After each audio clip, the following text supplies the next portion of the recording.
Hello, I'm Jake Boudrot, Civic Journalist at Tello Community Television in Ayrshire. National Hospice Palliative Care Week takes place from May 5th to 11th. And with us today are members of the Strait Richmond Palliative Care Society, Chair Derrick Cameron, volunteer Colleen Morgan, and Vice Chair Stephen Anthony. Welcome to Tello. Thank you for coming. Thank you for having us. So I guess the best place to start is at the beginning, and maybe we can talk about the history of the Palliative Care Society here. Thanks, Jake. So the theme of this year's Palliative Care Week is Palliative Care is for You. We support a whole life approach to patient care, and we don't believe that anyone should spend their last days in pain or in loneliness or without proper care. So palliative care is all about providing care and comfort to persons living with a life-threatening illness. Palliative care had its beginning 43 years ago here in our area, back in 1981, when we had one nurse, one social worker, and one volunteer providing care for a terminally ill patient.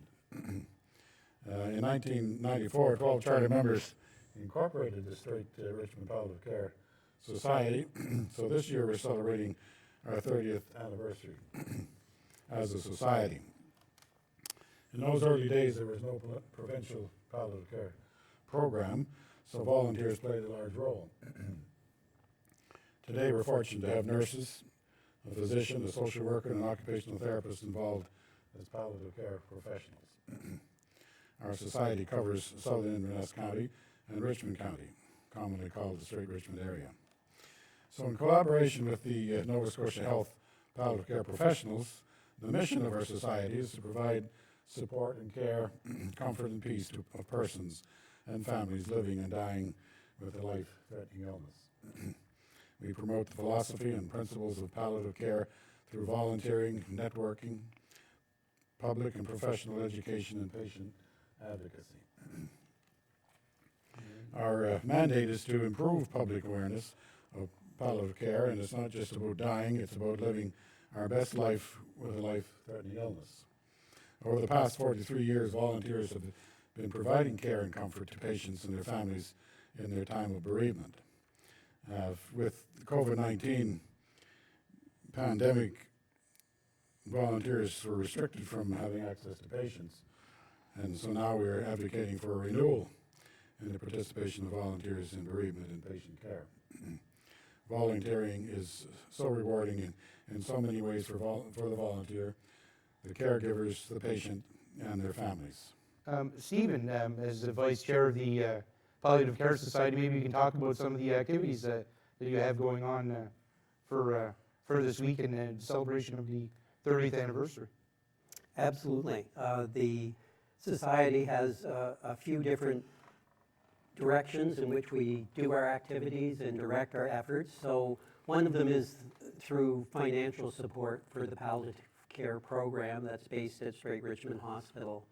And so that support can be in the form of physical things at the hospital. We recently, in cooperation with the Strait Richmond Hospital Foundation, renovated 2 rooms that had previously been used for palliative care and really needed renovations. So they've been done from top to bottom with furnishings and painting and local artwork, furniture to make it comfortable for the patients and the families to when they do spend time at the hospital. Well, we also support the program with equipment that might not otherwise be funded. So this would be equipment that might be necessary to help keep someone at home and keep them comfortable there, or maybe in the support of gas cards to get to appointments and various parts of their care.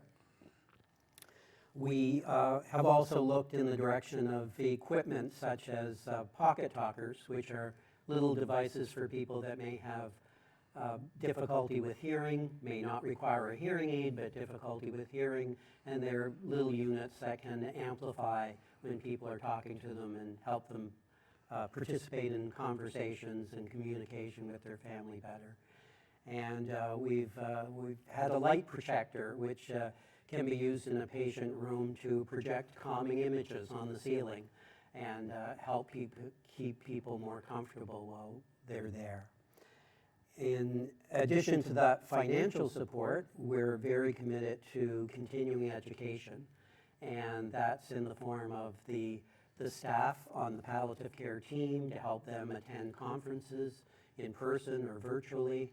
We like to do education for our volunteers to keep them up to date on information, and the public education is also a very big piece of what we do.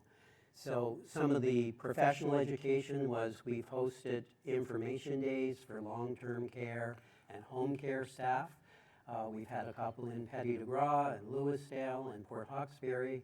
We're hoping to do one in the fall in St. Peters, just to keep staff up to date on palliative care. We really recognize that good quality palliative care includes all parts of the team, and that includes housekeeping, kitchen staff, as well as all the other professionals that might interact with someone. And one of our latest efforts for public education has been our Comfort Tea, which we had one in the fall, and we'll be having one in Lewisdale on May the 22nd. There will be information on our Facebook page.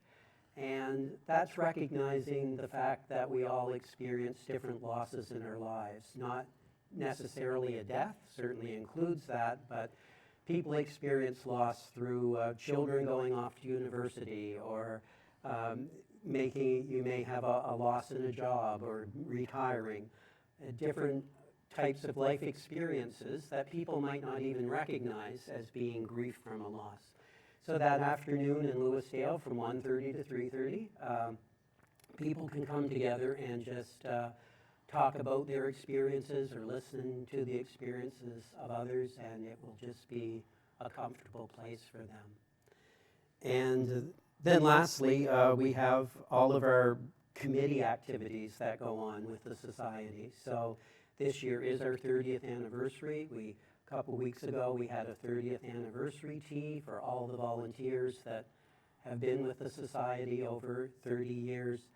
We have a committee that's related to renovating the memory garden at Richmond Hospital and a flower program. We have people that are coordinating cards with school children to the long-term care facilities at holiday time to make people feel better. We have craftspeople that are making things and donating things for us that we can pass along.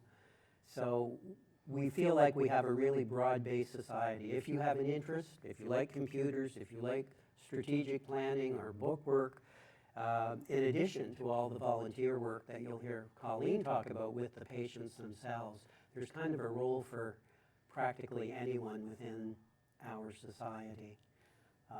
And the other recent thing recently was Sunflower Day, was last Friday, and we had 5 spots in the area where we were raising awareness and money. That was very successful. Several $1,000s raised that day, very generous donations. And we just recently drew for a quilt, which was donated by the Busy Bee Quilting Group here on the island. And that raised over $3,000 through the ticket sales and coordinated by Jeanette Jeffrey, and a quilt donated by Dolores Lavangi through that group. Sounds like it's a busy time for you guys, and busy for the volunteers. And Derrick mentioned, how the integral role that volunteers play in the society. And Colleen, maybe you can talk about your experiences as a volunteer with this group. Thank you. Well, I'm going to go back 30 years ago, and that's a long road to remember. But anyway, it was a road that was kind of hard to take at first, but with the help of the palliative care nurse, we would go into the patient's room, and she would introduce me to those people. So if they accepted me, I would stay with that person until that person passed away. So I met a lot of wonderful people. Lots of times it was hard, but lots of times it was just so rewarding. But I'm just going to tell you about one person.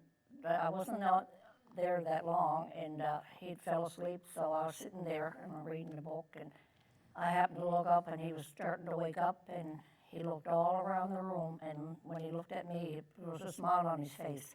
I thought, thank God I was here, because I think he was scared to be alone or was lonely. And just another patient I had, and there was 13 in the family, and one morning he passed away. So I went up to see the family, and of course the mother was there, and she was crying, and when I went in the room, she started to hug me, and of course I cried too. So their daughter was there, and she was about 12 years old. And she said, Mom, I didn't know that she will cry over Dad. She must really like Dad. So it was very rewarding, every bit of it. So that's it. Now, this is for Derrick or Stephen, whoever can answer. What are some of the things that you find that people don't seem to know about palliative care or the society? Are there things, common questions you guys have run up against? I guess the common perception may be that it's all about end of life and dying, but that's not necessary. It's living with a life-threatening illness. So that can go on for months, even years. Some patients have been in the program and benefited very much from it. So I'd just like to say also that we have huge support from the public, and many people who aren't volunteers on the society, as Stephen mentioned, have volunteered their time and talents in helping us raise money. So it's everybody's going to face end of life someday, and so we believe in doing our part so it's there when we get there. As Derrick was saying, I think to me one of the biggest perceptions, which is changing, is people used to view palliative care as something that was just active when a person was very close to death. And we now recognize that when someone does receive the diagnosis of a life-threatening illness, that the palliative care services can be brought in much sooner than that. And I've had the personal experience of friends who were reluctant to bring in palliative care because they felt like that was admitting that death was very close. But by bringing it in, they realized all the supports that was there for the person themselves, but also for their family, that helped them be more comfortable, helped them experience less pain during the illness. And so it's great that the public's recognizing that. And on our Facebook page, just earlier this week, we have a posting from the National Association, which gives information on really what palliative care is and when a person or family might feel like they're ready for palliative care. So that would be a great resource for people. We have a great Facebook page and a web page, so you can access that through our Strait Richmond Palliative Care name, and lots of information there too. Maybe Colleen, you might be able to answer this, based on your experiences. But what is the benefit in the community? I know you talked about there's some bonds being created and care and sympathy and compassion that people need at that stage. And is that how you see it? Oh, yes, definitely. When sometimes some people don't have very many in the family, and they can't come all the time. So they will call me to come and spend some time with that person. So you knew you were welcome in the family when they will call you and ask you to do that, It's a big decision. You're a stranger walking in at a hard time. Yeah.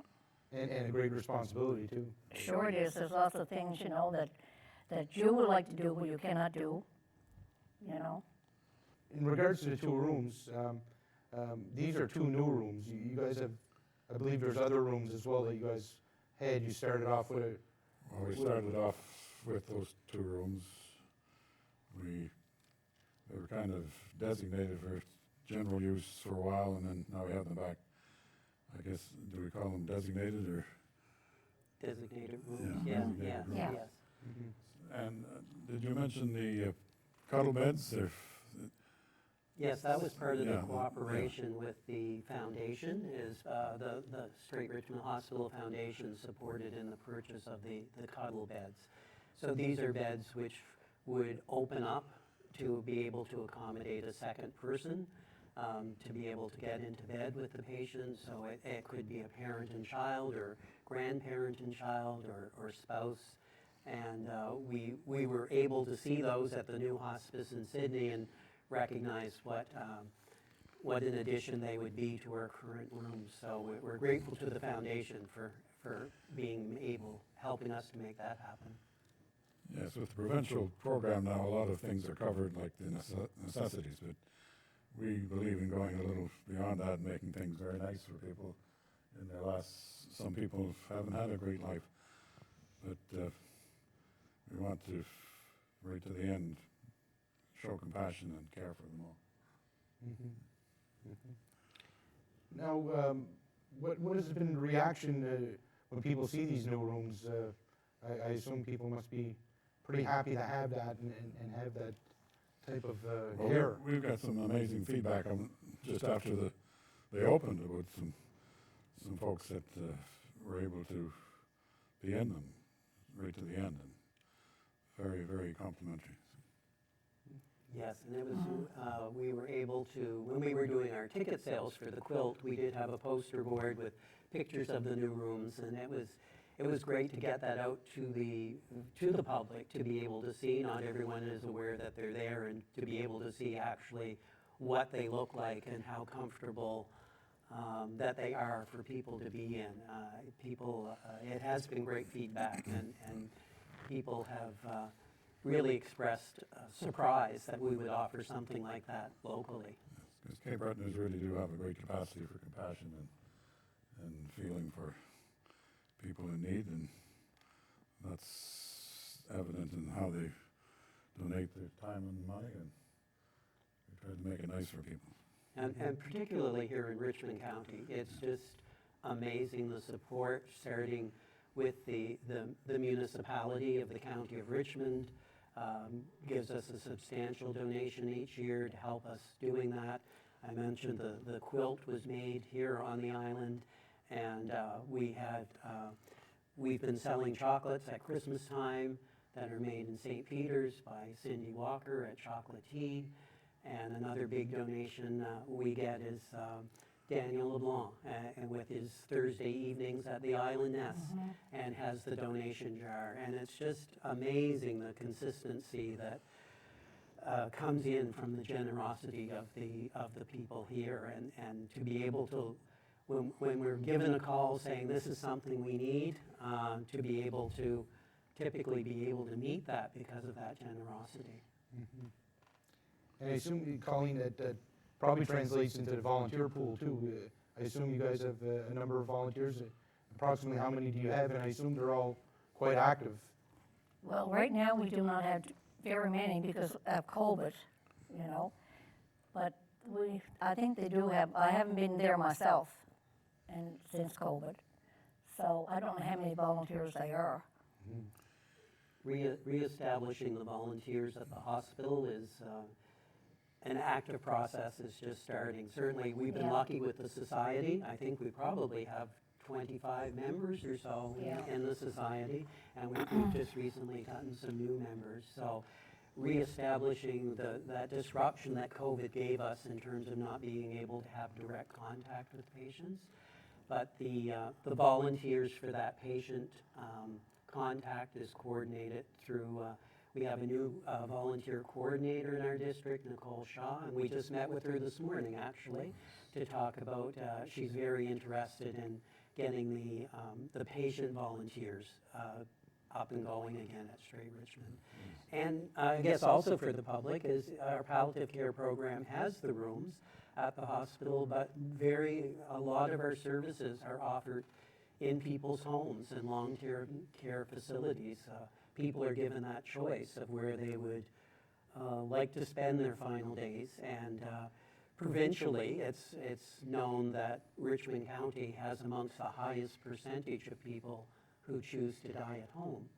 And that only happens when you have really strong community support and family support. It's a lot of work to make that happen, but if that's what someone chooses, it's so rewarding to be a part of that, to be able to help it to happen. Yes, it was very encouraging to meet Nicole this morning and at our monthly meeting. And Yeah. we're looking forward to working with her and renewing our volunteer program. I'd like to say most of my patients were from the island, from this area, most of them. And I meet some of the family today, it's just like meeting long-lost cousins. Such a wonderful feeling. Yeah. And, you know, you're looking back at 30 years, you know, the society, hard to believe It's hard to it's believe. been that long. Yeah. And, you know, you look from where you've been to where you are now. I suppose it must feel gratifying in some aspects that you guys are able to help so yeah. many people over the years. Look, you got more courage to walking in that room now. You were so scared starting out.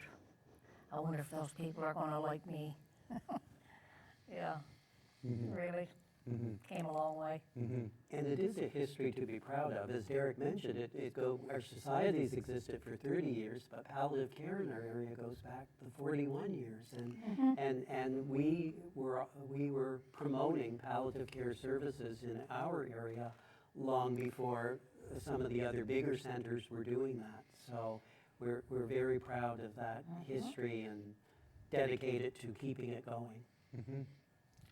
Yeah, and taking off from that, you know, you look back at the 30 years that have gone by, but now it must also give you some pause for thought looking to the future. You know, what is palliative care and what's the society going to look like in 5 or 10 years or maybe even 20? You know, maybe Stephen, if you want to take that first, what's your sense of that?